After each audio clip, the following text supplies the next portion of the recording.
If anyone tells you to come to a nightclub that gives out free drinks and money, run.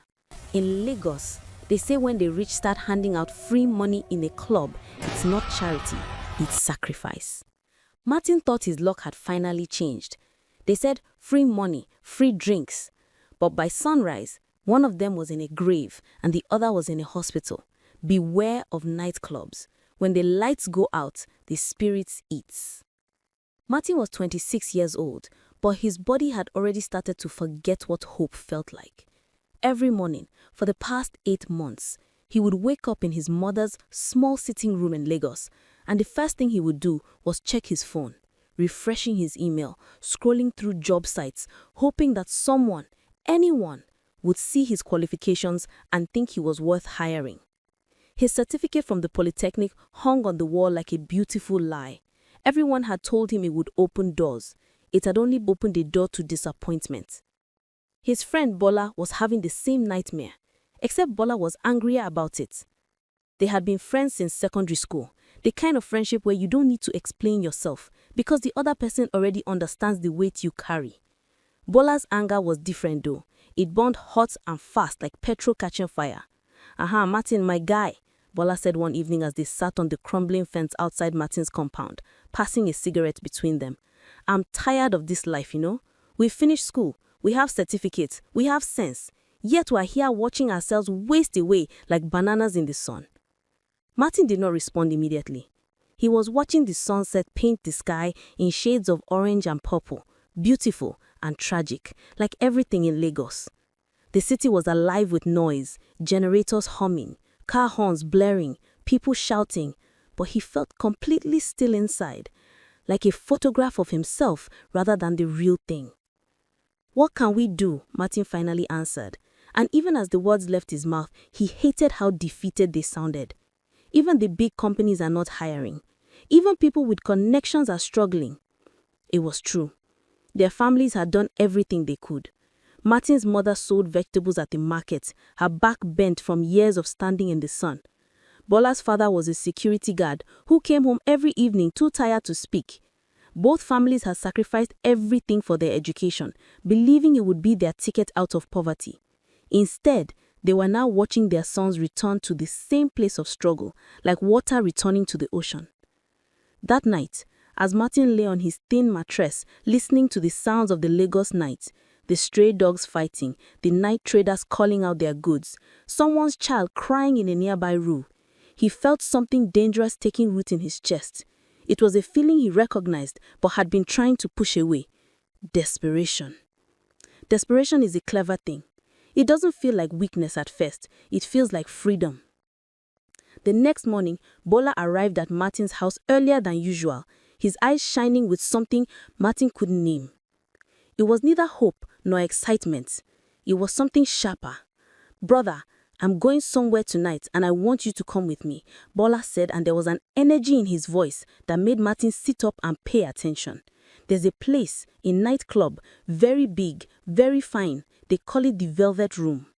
Martin had heard whispers about the Velvet Room. Everyone in Lagos had. It was the kind of place that existed in stories, where the rich men drove their cars with tinted windows, where music played so loud you could feel it in your bones, where anything could happen and everything was permitted. It was a place for people like them to only dream about from a distance, like staring through a glass window at a feast you could never taste. "We don't have money to enter that kind of place," Martin said. But even as he said it, he was wondering if it was true. Bola smiled, a smile that would later seem important to remember, like the smile right before everything changes. "That's the thing, my brother. That's the beautiful thing about the Velvet Room," Bola said, stepping closer. "They say the owners and the rich men who come there, they hand out free drinks, free money too. Just like that, no strings attached. They just give it to people, random people." Martin felt his heart do something strange in his chest, a mixture of hope and fear, like standing at the edge of a cliff and wondering if the water below would catch you or destroy you. "Free money?" Martin repeated, and the words felt strange in his mouth. In his 26 years of life, he had learned that nothing was ever free. Everything had a cost. But maybe, just maybe, he thought, maybe this time was different. Before we continue with Martin's story, If you are enjoying this tale, please subscribe to this channel. In Lagos, we have a saying, a story that travels alone gets tired. This story needs your eyes, your ears, your heart. Subscribe so you never miss another chapter of this journey. The next part is where everything changes and you won't want to miss it. That same evening, as the sun began to sink below the Lagos skyline, Martin found himself wearing his best shirt, the one he saved for important occasions, and walking towards the part of the city he had only heard about in conversations. Bola walked beside him, talking constantly, his words tumbling out like water from a broken pipe. "I'm telling you, Martin, tonight is our night. I can feel it. Tonight, God is finally going to remember us. Tonight, we're going to eat like the people we see driving in big cars." But as Martin walked, there was a small voice inside his head, small but persistent, asking him questions. Where does this money come from? Why would rich men just give it away? What do they get in return? He pushed that voice down. He was tired of listening to the voice of caution. The voice of caution had never fed him. The voice of caution had never stopped his mother's back from bending. The voice of caution had only made him feel smaller. Sometimes, the smallest decisions change everything. The velvet room was nothing like Martin had imagined, and everything like his nightmares. From the outside, it was intimidating. A long black building with windows painted over so you couldn't see inside. There were men in dark suits standing at the entrance, the kind of men whose shoulders looked like they could carry the weight of entire buildings. But as Martin and Bola approached, something unexpected happened. The men smiled and waved them through, not even asking for money or checking their names. Once inside, Martin's senses exploded all at once. The music was so loud, it felt like it was vibrating inside his skull.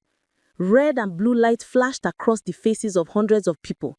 Beautiful people, rich-looking people, people who seemed to exist in a completely different world from the one Martin came from. The smell hit him next.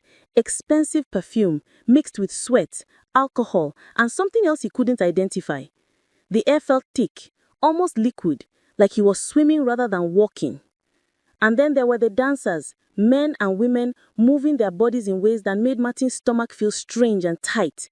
He had never seen anything like this. In his neighborhood, you didn't see women dancing like this, moving like water, like fire, like they owned the night themselves. "Come on," Bola shouted into his ear, grabbing his arm. "Come on, let's find a spot." They pushed through the crowd, Martin feeling like a ghost moving through a dream, until they reached a corner near the edge of the dance floor. That's when Martin first saw him. The man appeared suddenly, like he had materialized from the smoke itself. He was tall, dressed in a suit so expensive, it probably cost more than Martin's family made in a year. His smile was wide and white, and his eyes were the color of coffee, warm-looking, inviting, dangerous. "Hey, young brothers," the man said, his voice smooth like honey poured over glass. "First time at the Velvet Room?" Bola nodded excitedly, like a child being offered candy. Martin didn't say much, but something in his chest was tight, like a fist clenching around his heart. "Welcome, welcome," the man said, and he clapped his hands twice. Immediately, a waiter appeared carrying a tray of drinks. "Drink, celebrate, you are among friends here." The man handed each of them a glass filled with something golden and sparkling. It looked expensive. It looked like the kind of thing people in movies drank at parties in countries Martin had only seen on television. "What's your name, brother?" Martin asked the man, finding his voice. The man's smile widened, but something flickered in his eyes, a moment of shadow, like a cloud passing in front of the sun. "My name is not important," he said. "What is important is that you enjoy yourself. Drink, have fun. Tonight, the money flows like water here." Bola didn't hesitate. He brought the glass to his lips and drank deeply, and Martin watched his friend's eyes light up with pleasure. The music seemed to get louder, the lights seemed to flash brighter, and suddenly, Martin found himself wondering, why not? Why not drink? Why not try to enjoy something just once in his miserable life? He brought the glass to his lips. The taste was sweet, almost too sweet, like he was hiding something underneath the sugar. There was a slight bitterness at the end, something that didn't belong there. But Bola was already laughing, already moving, already being absorbed into the crowd, and Martin didn't want to be the one standing alone. He drank. For a while, Martin couldn't tell how long, because time seemed to work differently inside the velvet room. Everything was wonderful. The music seemed to make sense. The lights seemed beautiful. The people dancing seemed wise and happy. His body felt light, like he could float. His mind felt quiet, like all the noise and worry that usually live there had finally found a place to rest. More drinks appeared. More men in expensive suits approached them, smiling, talking about opportunities and money and how successful young men like Martin and Bola deserved to enjoy themselves. Cash was pressed into their hands, actual naira notes, real money, and Martin felt something he hadn't felt in months, a sense of belonging, a sense of being wanted. Around them, the party continued. The dancers moved, the music pumped, the lights flashed, and somewhere inside his head, Martin was aware that something wasn't right, that something about this night didn't make sense, that the feeling in his stomach wasn't quite excitement, but something close to fear. But he pushed it away. He didn't want to think, he just wanted to feel good. That's when he noticed Bola starting to move strangely. At first, Martin thought his friend was just dancing, just getting into the music. But then he saw that Bola's movements were uncontrolled, jerky, like his body didn't quite belong to him anymore. Bola's head was tilted back, and his eyes had a strange quality to them, not really seeing, not really present. "Bola?" Martin called out, but Bola didn't respond. Martin tried to move closer to his friend, but the crowd seemed to push him away. He was fighting through bodies, through music, through the thick smoke that seemed to fill the air with each passing second. His head was pounding now, and the pleasant feeling from before had turned into something else, something darker, something that made his skin prickle with warning. That's when he saw the man with the kind eyes again, the coffee-colored eyes. The man was standing near Bola, and he was holding his arm. And in his other hand, Martin saw something glint, something small and silver and sharp. Martin's mind, foggy as he was, finally understood what he was seeing. Horror crashed into him like a wave. But before he could move, before he could shout, before he could do anything at all, the world went black. Martin woke up in a hospital. The first thing he became aware of was the smell, that particular smell of hospitals that no amount of cleaning can remove, a smell that speaks of illness and fear and the edge between life and death. The second thing was pain. His head felt like it had been split open and put back together wrong. His mouth tasted like copper and ash. He opened his eyes slowly, and the world came into focus in pieces. White ceiling, white walls, a window with bars on it. For a moment, he thought he was in prison, and that seemed to make a strange kind of sense, given everything that had happened. "He's awake," a voice said, a woman's voice, soft and concerned and familiar. His mother's face appeared above him, and Martin saw something in her eyes that broke his heart. She was looking at him like she was seeing a ghost, like he had come back from somewhere very far away. "Mama," his voice sounded like it belonged to someone else. "Thank God, thank God, thank God," his mother said, and she was crying, her tears falling onto his face. "My son, you have given me a fright that will shorten my life. Do you understand? Do you understand what happened?" Martin tried to sit up, but the world spun dangerously and he fell back onto the pillow. A nurse appeared, a woman with a stern face and efficient hands, and she gently placed a cool cloth on his forehead. "Rest," the nurse said. "Your friend didn't make it." The word took a moment to penetrate his fog-covered mind. When they did, it was like someone had pushed him off a cliff. "What?"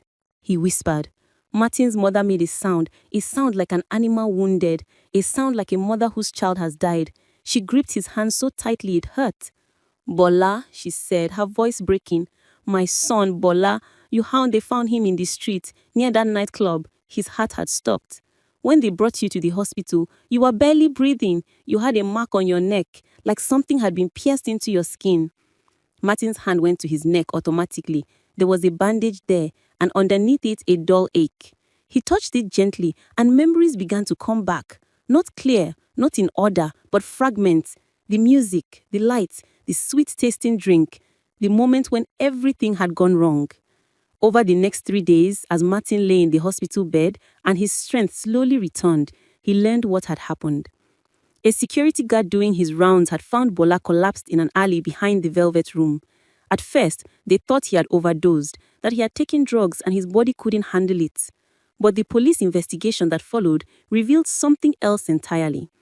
When they tested Martin's blood, they found traces of a substance that had been used to make him unconscious. And on his neck, where that tiny mark was, there were puncture wounds, marks that looked like they had been made by a very thin needle. The police began asking questions. They asked Martin over and over, "What did you see? Who approached you? What exactly did you drink?" But Martin couldn't remember. His memories of that night were like trying to hold water in his hands. The more he tried to grasp them, the more they slipped away. He remembered the man with the coffee-colored eyes. He remembered Bola's body moving strangely. He remembered the feeling of wrongness, but the details, the crucial details that might have helped the police, those were gone. What he did know was that Bola was gone. His best friend, the person who had walked beside him through poverty and disappointment, was dead. And Martin was alive, but for what purpose? To live with the guilt? To live knowing that if he hadn't gone to that nightclub, if he hadn't been tempted by the promise of free money and free drinks, Bola would still be breathing? The guilt was heavier than any physical pain. When the police finally questioned him properly, he learned more details that made his blood run cold. They had arrested several people connected to the Velvet Room. The man with the coffee-colored eyes was named Kofi, and he had been arrested on suspicion of involvement in something the newspapers were calling ritual activities. The police officer explaining this to Martin was a woman named Detective Nena, and she had kind eyes but a tired face. She sat down next to his hospital bed and explained carefully like she was talking to a child. The nightclub, Detective Nena said, it wasn't just a place for people to party. The owners, they belonged to a group, a secret group. They believe in things, old things, dark things. They use what they collect from intoxicated visitors for their ceremonies. "What do you mean, collect?" Martin asked, but part of him already knew. "Blood," Detective Nena said simply.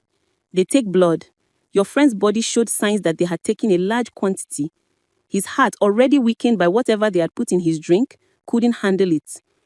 Martin felt the room tilt. He remembered being on the edge of the dance floor.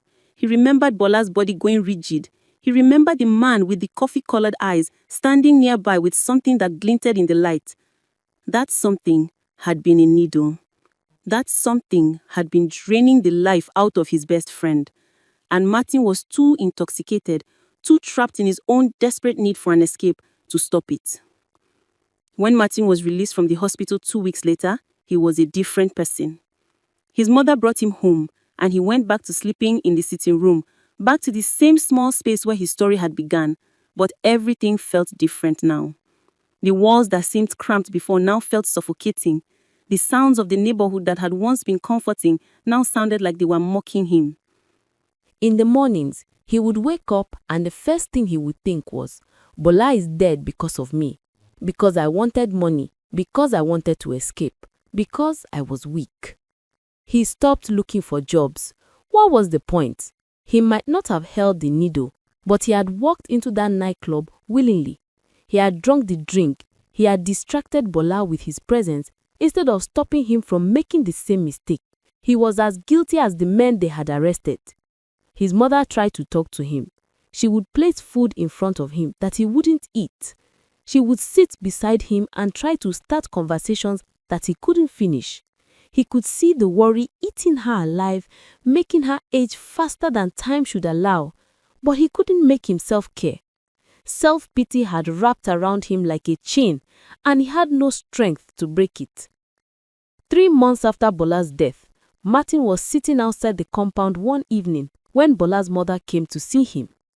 Mama Bola was a small woman, worn down by life and now broken by tragedy in a way that didn't seem repairable. She sat down next to Martin without being invited, and for a long time she said nothing. They just sat in silence as the sun set.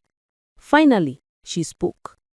"They told me you survived," she said quietly. "They told me you were there when my son took his last breath, even if you didn't know it at the time. I wanted to hate you for that. I wanted to blame you." Martin couldn't look at her.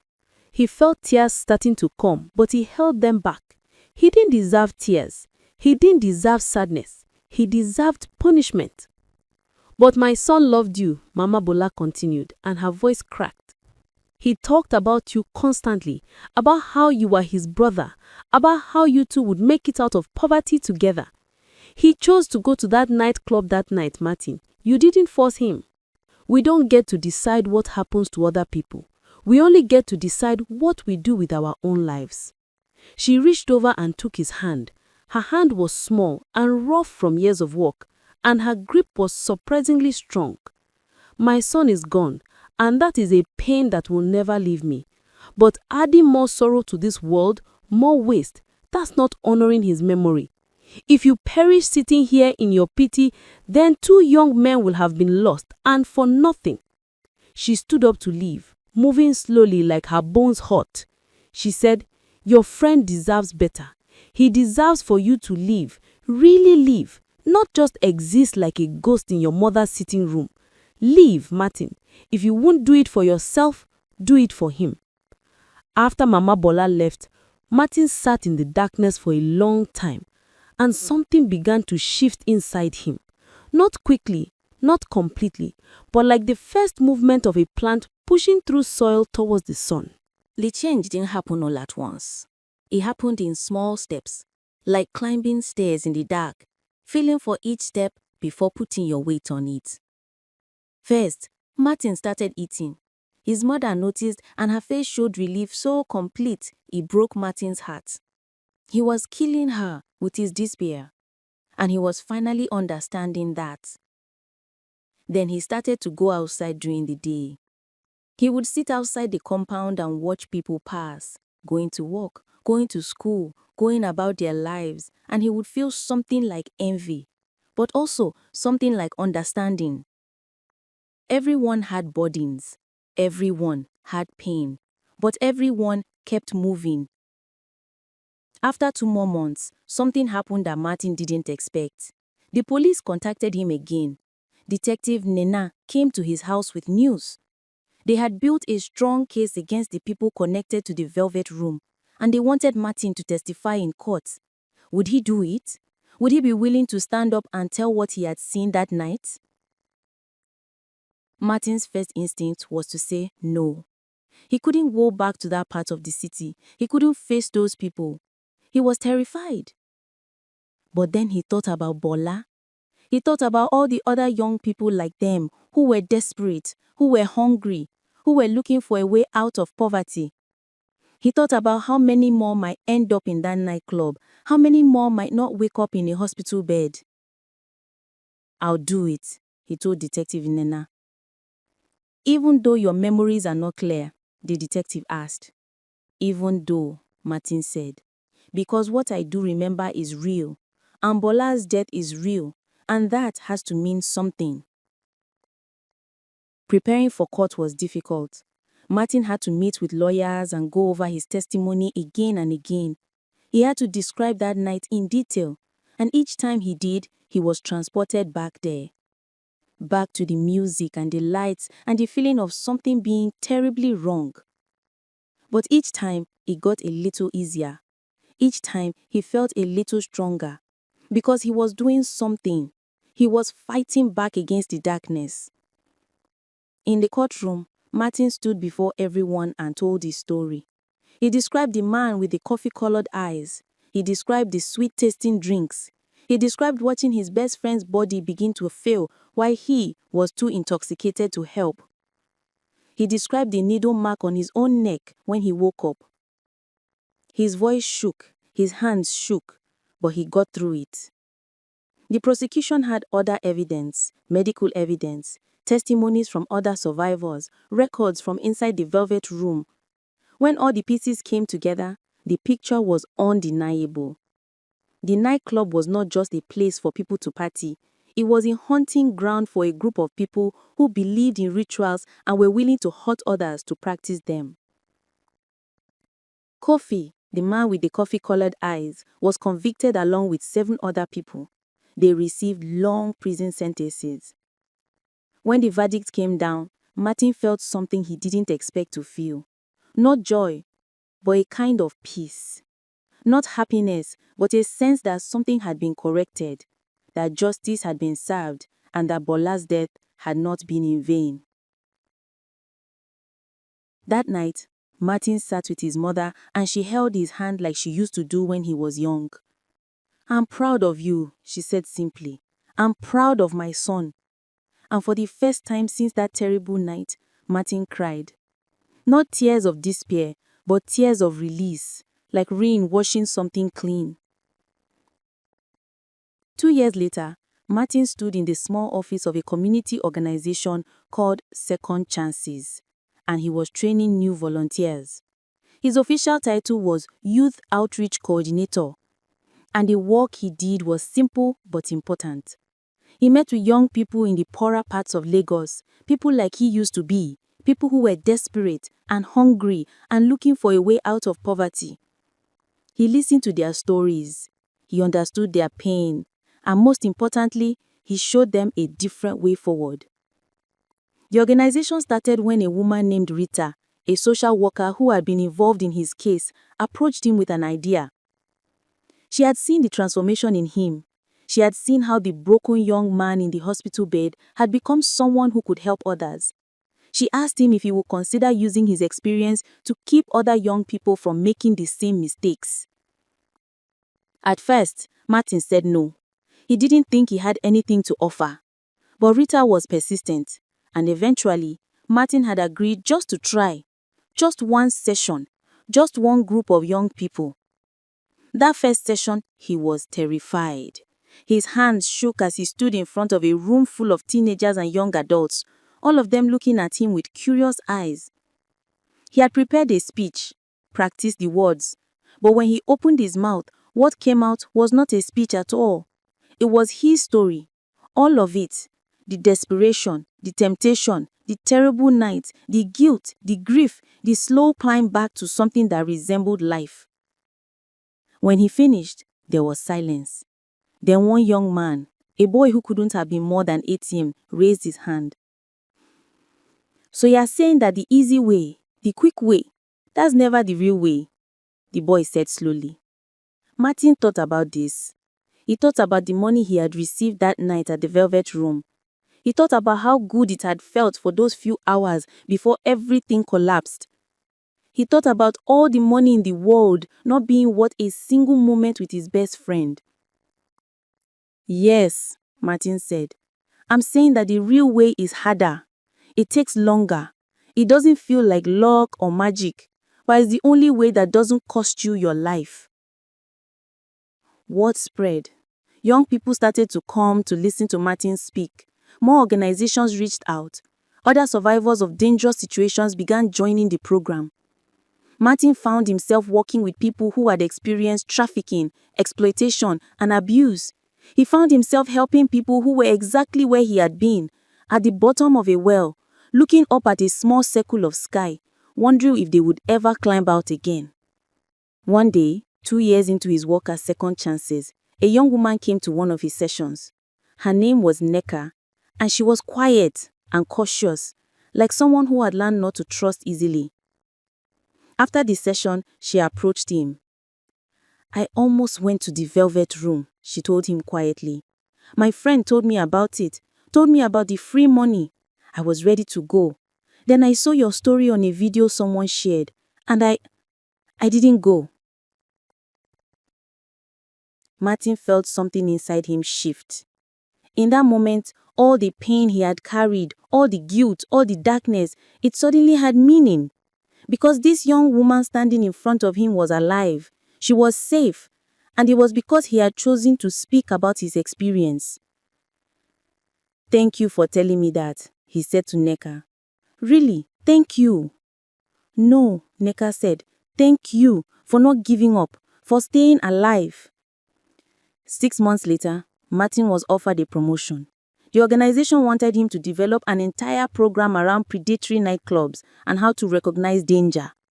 They wanted him to travel to schools and community centers across Lagos and beyond, telling his story, warning young people about the tactics used by those who wanted to exploit them. On the day he started this new position, Martin visited Bola's grave for the first time in a long while. He brought flowers, bright yellow flowers that reminded him of happiness and possibility. "I'm doing it, brother," he said quietly, standing at the grave. "I'm living, not just for me, for you too. And I'm going to make sure that what happened to you doesn't happen to anyone else if I can help it." As Martin stood there in the afternoon sun, he thought about the boy he had been 2 years ago, desperate, hungry, so ready to believe in easy answers that he had been willing to ignore all the warning signs. He didn't blame that boy. He understood him. He pitied him. But he was grateful he was no longer him. Martin had learned that sometimes the greatest power we have is the power to take our pain and transform it into something that helps others. Sometimes the way forward is not through forgetting what happened to us, but through remembering it fully and then choosing to be different because of it. The nightclub world still existed in Lagos. There were probably other secret organizations, other hunters looking for prey. Martin knew he couldn't save everyone, but he could save some. And he could look every young person who listened to his story in the eye and say truthfully, "I survived, I changed." And so can you. Dear listener, dear watcher, if you are in a situation where someone is offering you money, opportunity, or luxury that feels too good to be true, it is. The world is full of predators who know exactly which buttons to push, exactly what words to say to people like us who are struggling. But your life is worth more than any amount of money. When you see the warning signs, that feeling in your stomach that something isn't right, that small voice telling you to be careful, listen to it. That voice is not your enemy. That voice is your friend trying to save your life. If you have reached this point in our story, I ask you to subscribe to this channel. Stories like Martin's need to be heard. They need to be shared. Subscribe so that we can continue to bring you real stories about real struggles that could save someone's life, maybe even your own. The more we share these stories, the fewer young people will fall into these traps. Your subscription is an investment in the safety of our community. Until the next story, stay safe, stay aware.